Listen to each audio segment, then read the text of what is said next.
40% of American deaths attributed to COVID-19, they've been in nursing homes. But in Connecticut, nursing homes are coming a long way here since the pandemic first started. Here to talk more about where they see themselves now, Miles Brown from Amenta Emma Architects. Thank you so much for joining us. Thank you. Happy to be here. Well, we are so excited to talk about this because, well, excited might not be the right word, but we definitely want to shed light on it in terms of just spreading the importance of what we need to know when it comes to updating nursing homes as the pandemic continues. I mean, they were hit the hardest out of anybody. Right. Yeah, they sure were. You know, it's extremely important that we the awareness that we brought to this issue.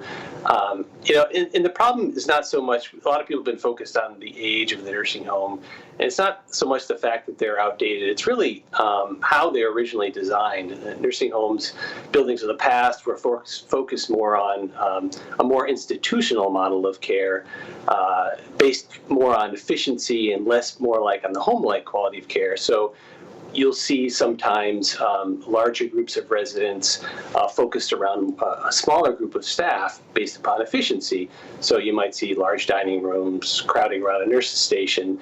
And as we know, the formula for gathering in large groups has been a recipe for disaster as this pandemic has gone on. And you know, that gathering in large groups helps to spread the virus, and it will have that effect on any virus or flu, the common flu for that matter. So it's extremely important that we pay attention to these nursing homes. So obviously we know it's important, and you just explained why, but I imagine that as the pandemic has gone on and on, you've had to update some of the protocols, some of the things you guys are doing. What stage are you guys at now, especially with the vaccine rolling out? How many more updates do you guys do? I mean, how often have you been finding that you need to reevaluate structures or protocols inside of the nursing homes?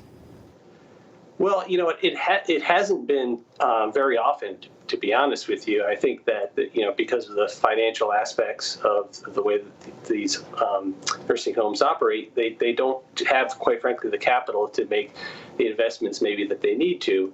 I mean, but however, even before the pandemic, we were seeing that within the nursing home, the creation of more neighborhoods.